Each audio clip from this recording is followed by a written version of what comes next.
بسم اللہ الرحمن الرحیم۔ السلام علیکم۔ میں ان کے بیٹے سے بہت محبت کرتی تھی، بہت زیادہ، اور میں نے ان کی ہر بات مانی، لیکن آخر میں انہوں نے مجھے دھوکہ دیا اور میری آنکھوں کے سامنے اس شخص کی شادی کسی اور سے کروا دی جس سے میں محبت کرتی تھی۔ مجھے آخر تک کہتی رہی کہ اپنے بیٹے کی شادی تم ہی سے کرواؤں گی، لیکن آج جب ان کے گھر سے جنازوں کی قطاریں نکلیں تو میں اپنے گھر کی چھت پہ کھڑی تھی۔ میری ماں نے میرے کندھے پہ ہاتھ رکھا جیسے وہ مجھے تسلی دینا چاہتی تھی، پر میں نے ان کا ہاتھ پیچھے کیا اور ہوا میں نوٹ اچھالے۔ میری ماں نے مجھے کہا کہ تو پاگل ہو گئی ہے، کوئی بھی اتنا ظالم نہیں ہوتا۔ میں نے کہا کہ مجھ سے زیادہ وہ عورت ظالم ہے، تبھی تو اس کے ساتھ یہ سب کچھ ہوا ہے۔ میری ماں نے مجھے کہا کہ کیا کیا تھا اس نے تیرے ساتھ؟ تو نے مجھے کبھی پوری بات نہیں بتائی۔ جب میں نے اپنی ماں کو اپنی کہانی سنائی تو میری ماں بھی سجدے میں گر گئی اور رونے لگی، لیکن میں پتھر بنے کھڑی تھی۔ آج مجھے اس مقام پہ لانے والی یہ عورت تھی جس کے ساتھ یہ سب کچھ ہوا تھا، پر یہ سب کچھ کیسے ہوا تھا یہ جان کر آپ سب بھی حیران رہ جائیں گے۔ بڑے بڑے ظالم لوگ ہوتے ہیں، لیکن اتنا ظلم واقعی کوئی نہیں کرتا کہ دشمن کے گھر سے جنازہ نکلے تو وہ اس پہ نوٹ پھینکے۔ اور میں نے یہ اگر کیا تھا تو اس کے پیچھے کوئی بہت بڑی وجہ تھی، اور وہ وجہ کیا تھی وہ میں آپ کو اپنی کہانی میں بتاؤں گی۔ میرا نام منیبہ ہے، سب لوگ مجھے پیار سے منی کہتے تھے۔ میں بہت ہی پیاری اور خوبصورت تھی، اور اپنے گھر کے سامنے رہنے والے لڑکے ظفر سے بہت محبت کرتی تھی۔ وہ بھی مجھے بہت چاہتا تھا۔ اس کی محبت سچی تھی یا نہیں یہ تو مجھے نہیں پتا، پر وہ میرے حسن کا دیوانہ تھا۔ کیونکہ ہمارے گھر آمنے سامنے تھے اس لیے ہم لوگ ایک دوسرے سے ملتے جلتے بھی تھے، ایک دوسرے کو دیکھتے تھے۔ ہمارے کمرے بھی سامنے تھی، بس بیچ میں سڑک تھی۔ رات کو وہ اپنی بالکنی میں کھڑا ہو جاتا تھا، میں اپنی بالکنی میں کھڑی ہو جاتی۔ فون ہم نے اپنے اپنے کان سے لگائے ہوتے تھے، آواز ہم ایک دوسرے کی سن رہے ہوتے تھے اور ایک دوسرے کو دیکھ بھی رہے ہوتے تھے۔ میری ماں کو اس بارے میں بالکل بھی پتہ نہ تھا۔ میرا باپ باہر کے ملک ہوتا تھا، اس کو بھی پتہ نہیں تھا۔ وہ ایک نہایت ہی سخت آدمی تھا۔ ظفر کے اور بھی 4 بھائی تھے اور ان کی ماں بہت ہی زیادہ سخت تھی۔ بس مجھے ایسے لگتا تھا کہ یہ ایک عورت اگر ہمارے رشتے کے لیے مان جائے تو پھر سب کچھ ٹھیک ہو جائے گا، لیکن ایسا بھی لگتا تھا کہ وہ کبھی نہیں مانے گی، کیونکہ ہم لوگ ان کی ذات کے نہ تھے، اور وہ صرف اپنی ذات میں ہی شادی کرنا چاہتی تھی۔ اپنی 5 بیٹوں کی شادی وہ ایک ہی دن پہ کرنا چاہتی تھی، اور سنا تھا کہ سب کے لیے لڑکیاں بھی تلاش کر رہی تھی، ہر ساری چیزوں کو ہینڈل کر رہی تھی تاکہ ایک ہی دن پہ شادی ہو سکے، اور سے بڑی شادی ہوگی، کیونکہ وہ لوگ بہت زیادہ امیر بھی تھے۔ ظفر سب سے چھوٹا تھا، اس لیے ابھی تک اس کے لیے لڑکی تلاش نہیں ہوئی تھی اور نہ ہی بات ہوئی تھی، پر میں اسے روز کہتی تھی کہ کچھ کرو کچھ کرو۔ وہ کہتا تھا کہ میں تو اپنی ماں سے بات کرنے سے ڈرتا ہوں، میں نے تمہیں کہا تھا کہ تم ممی کا دل جیتنے کی کوشش کرو، ان کے آس پاس منڈلاؤ۔ آج کل میرے لیے وہ لڑکی تلاش کر رہی ہیں، میری باری بھی تو آئے گی، اگر تم ان کی نظروں میں آ گئی تو وہ تمہیں ہی فائنل کر دیں گی۔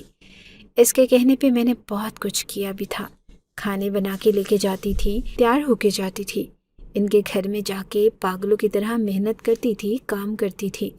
ان کے گھر میں بہت آنا جانا تھا، میں کھانا بہت اچھا بناتی تھی۔ وہ کہتی تھی کہ اچھا ہوا کہ تم آ گئی، چلو کام کرو، کچن میں گھس جاتی تھی، پتہ نہیں کتنے لوگوں کا کھانا بناتی، پھر برتن دھو کر آتی۔ اس گھر کو اپنا گھر سمجھتی تھی کہ یہ میرا اپنا گھر ہے، کل کو میں نے اس گھر کی بہو بننا ہے، اگر میں کچن کا کام کر لوں گی تو کیا ہو جائے گا۔ ظفر کا ایک بڑا بھائی تھا جو اس سے اتنا بڑا تھا کہ ظفر کو اس نے اپنی اولاد کی طرح ہی پالا تھا۔ اس کے لیے لڑکی تلاش کرنا سب سے مشکل تھا، کیونکہ اس کی عمر تقریباً نکل چکی تھی، لیکن پیسوں کے دم پہ اسے بھی رشتہ مل گیا۔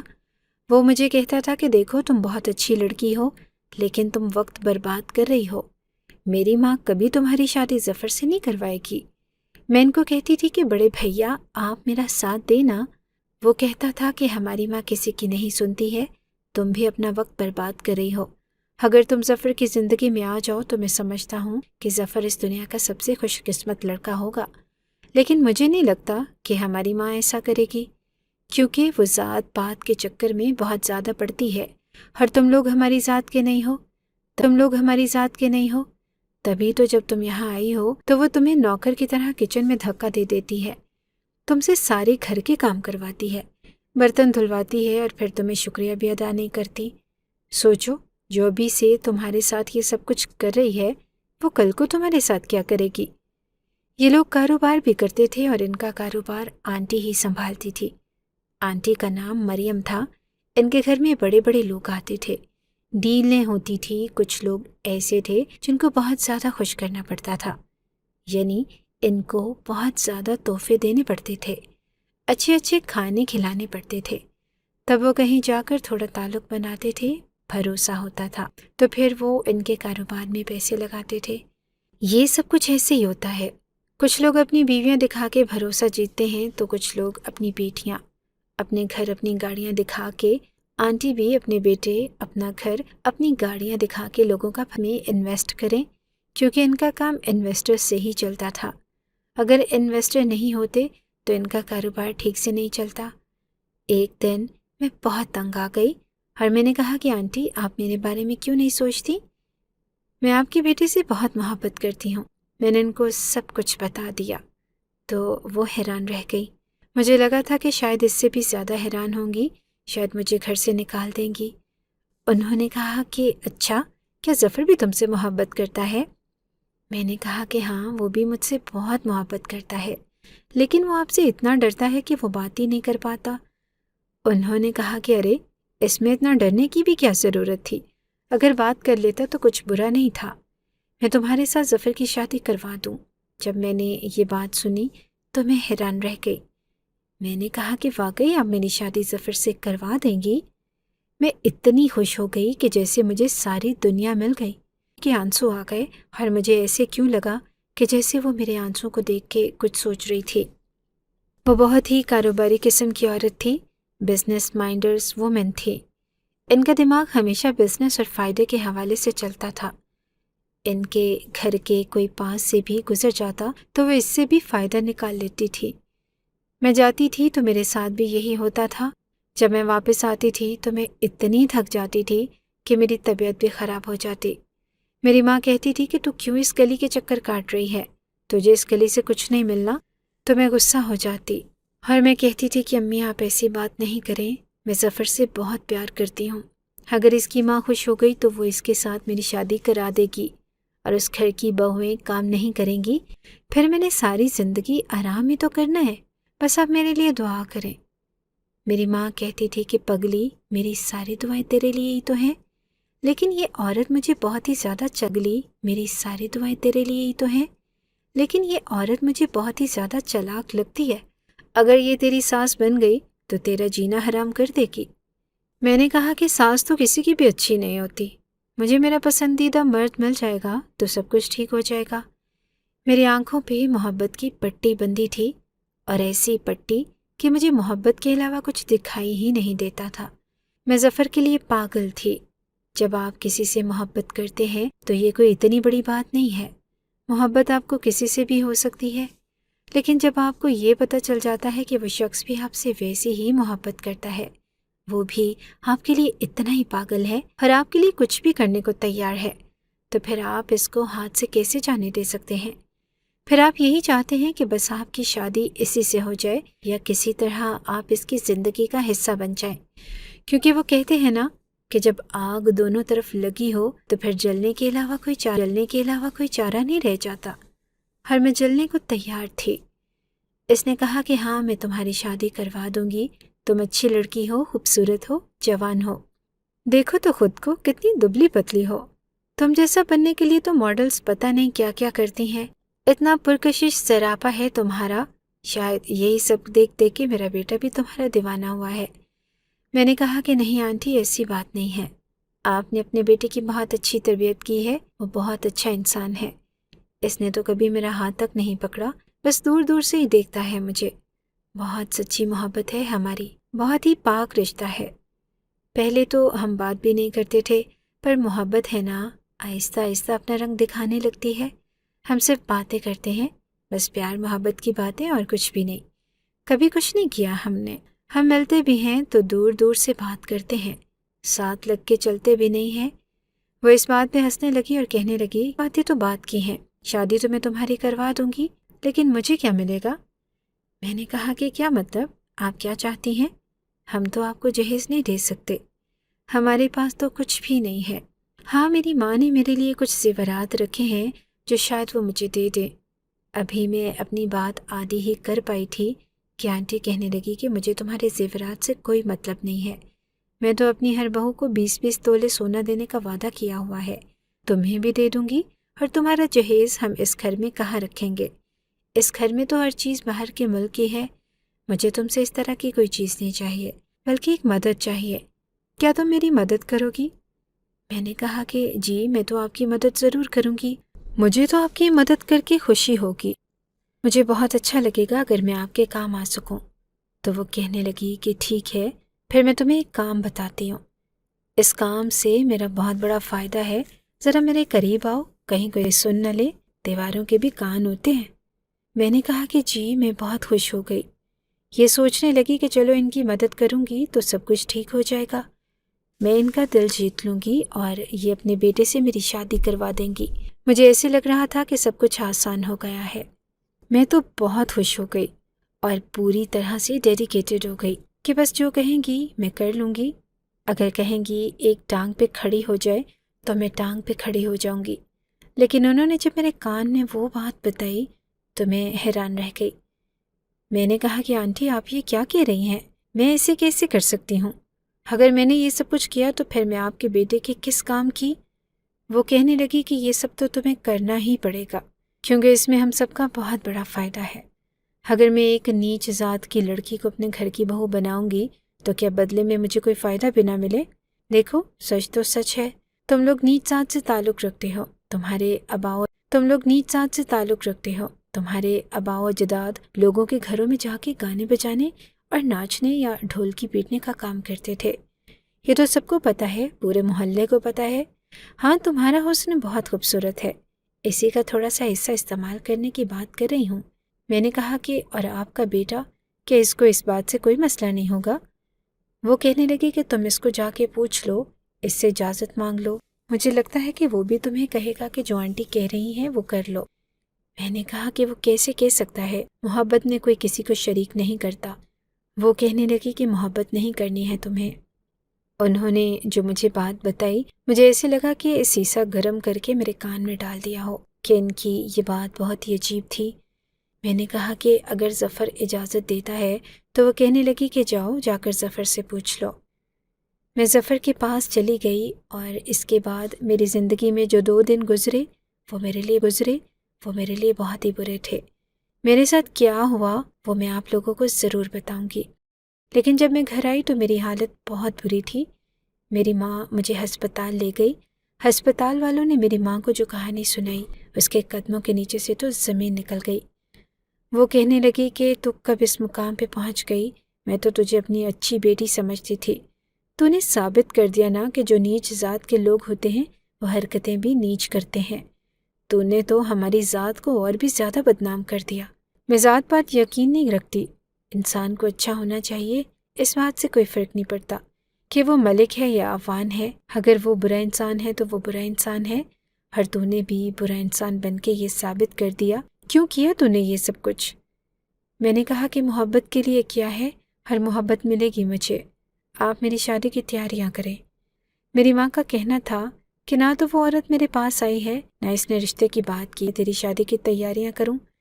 میں نے کہا کہ اس نے مجھ سے وعدہ کیا ہے وہ اپنے بیٹے سے میری شادی کروائے گی، اور بس شادی کی تیاریاں کریں۔ میری ماں نے میری حالت دیکھی، وہ کہنے لگی کہ تو پاگل ہو گئی ہے، مونی تجھے کیا ہو گیا؟ میں نے کہا کہ کیا آپ میری شادی کروانا چاہتی ہیں یا نہیں؟ ڈاکٹر نے کہا کہ یہ جو بھی کہتی ہیں کر لیں، نہیں تو ان کی حالت اور بھی خراب ہو جائے گی، ان کا بی پی بہت زیادہ ہائی ہے، اتنی جوان عمر میں اتنا زیادہ بی پی ہونا اچھی بات نہیں ہے، ان کے دماغ کی نس بھی پھٹ سکتی ہے۔ میری ماں نے میری شادی کی تیاریاں کرنی شروع کر دی، میرے لیے جوڑے بنانے لگی، مجھے بازار لے جانے لگی۔ راستے میں مجھے مریم آنٹی ملی اور میں نے کہا کہ میں شادی کی تیاریاں کر رہی ہوں۔ وہ کہنے لگی کہ ہاں ہاں، اچھی بات ہے، کرو، ویسے تو ساری تیاری میں بھی کر رہی ہوں، لیکن اپنی ماں سے کہو کہ وہ بھی ارمان پورا کر لے۔ میں نے کہا کہ ٹھیک ہے، یہاں تک کہ ان کے گھر میں بھی شادی کی تیاری ہونے لگی۔ وہ لوگ بہت امیر تھے، اپنے گھر کے بڑے سے لان میں وہ سٹیج اور سارا کچھ لگوا رہے تھے، جیسا کہ بڑی بڑی شادیوں میں ہوتا ہے۔ میں بھی بہت خوش تھی، بالکنی سے سب کچھ دیکھ رہی تھی، لیکن پتہ نہیں کیوں ظفر سے میری بات نہیں ہو رہی تھی۔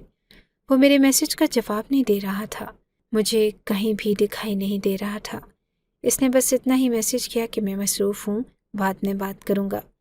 میں نے کہا کہ ہاں وہ بھی مصروف ہے، اور اب ویسے بھی شادی میں 2 ہی دن رہ گئے تھے، لیکن مجھے نہ تو کوئی بلانے آیا اور نہ ہی کسی نے کہا کہ آ جاؤ، رسم ہے۔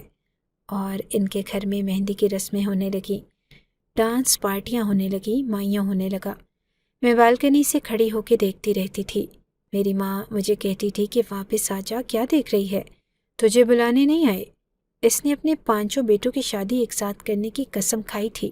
وہ شادی کر رہی ہے، اس کا مطلب یہی ہے کہ اس نے ظفر کے لیے بھی کوئی لڑکی پسند کر لی ہے۔ کیا تیری ظفر سے بات ہوئی ہے؟ میں نے کہا کہ نہیں ہوئی بات۔ وہ کہنے لگی کہ پھر تجھے اتنی موٹی سی بات کیوں نہیں سمجھ آ رہی کہ وہ تجھے گھاس نہیں ڈال رہے، تیرے ساتھ نہیں کر رہی وہ اپنے بیٹے کی شادی۔ میں نے کہا کہ نہیں، وہ ابھی مجھے بلانے آئیں گی۔ ارے دلہن کے بغیر تھوڑی شادی ہوتی ہے، اس کے بغیر تھوڑی رسمیں ہوتی ہیں۔ لیکن سب کچھ ہونے لگا، یہاں تک کہ نکاح بھی ہو گیا اور ولیمہ بھی گزر گیا۔ لیکن ولیمے سے اگلا دن تھا جب صبح صبح عجیب کوہرام مچ گیا۔ ان کے گھر سے چیخنے چلانے کی آوازیں آ رہی تھی۔ یہ واقعہ ہمارے پورے محلے کا، ہمارے شہر کا سب سے بڑا واقعہ بننے والا تھا، اور مجھے پتہ ہی نہیں تھا کہ اللہ میرا انصاف اس طرح سے کرے گا کہ میں ہی کیا سارا محلہ حیران رہ جائے گا۔ مجھے پتہ چل گیا تھا کہ وہاں کیا معاملہ ہوا ہے، لیکن اب میں پتھر ہو چکی تھی۔ میری آنکھوں سے آنسو بہے تھے، لیکن میرے چہرے پہ مسکراہٹ تھی۔ میری ماں بھی حیران تھی۔ وہاں پہ پولیس آئی، ایمبولینس والے آئے، ڈاکٹر آئے، پتہ نہیں کیا ہو رہا تھا۔ کرتے کراتے اگلے دن صبح صبح فجر کے ٹائم وہاں سے 5 جنازے نکلے۔ مریم آنٹی کے 5 بیٹے اس دنیا میں نہ تھے، اس دنیا سے جا چکے تھے، اور ان کو اس دنیا سے گئے ہوئے 12 گھنٹوں سے زیادہ ہو گیا تھا۔ اب تو ان کے کفن دفن کے انتظام بھی ہو گئے تھے، اور ان کو گھر سے نکالا جا رہا تھا۔ یہ ان کا جنازہ تھا۔ میں بالکنی میں کھڑی تھی، جنازہ نیچے سے ہی گزر رہا تھا۔ پہلے ایک میت گزری، پھر دوسری میت گزری، پھر تیسری میت گزری، پھر چوتھی میت اور 5ویں میت ظفر کی تھی۔ میں اچھی طرح جانتی تھی، جیسے ہی ظفر کی میت گزری، میں نے ہوا میں نوٹ اچھالے جو اکثر خوشی کے موقع پہ اچھالے جاتے ہیں۔ آس پاس کے لوگ مجھے دیکھنے لگے اور منہ پہ ہاتھ رکھ کے حیران ہو گئے کہ توبہ توبہ، یہ لڑکی پاگل ہو گئی ہے، توبہ یہ لڑکی پاگل ہو گئی ہے کیا؟ میری ماں نے میرا ہاتھ روکنا چاہا، لیکن میں نے جلدی جلدی سارے نوٹ اڑا دیے اور میں زمین پہ بیٹھ گئی۔ میری ماں نے کہا کہ تو پاگل ہو گئی ہے کیا؟ اتنی نفرت ہے تجھے؟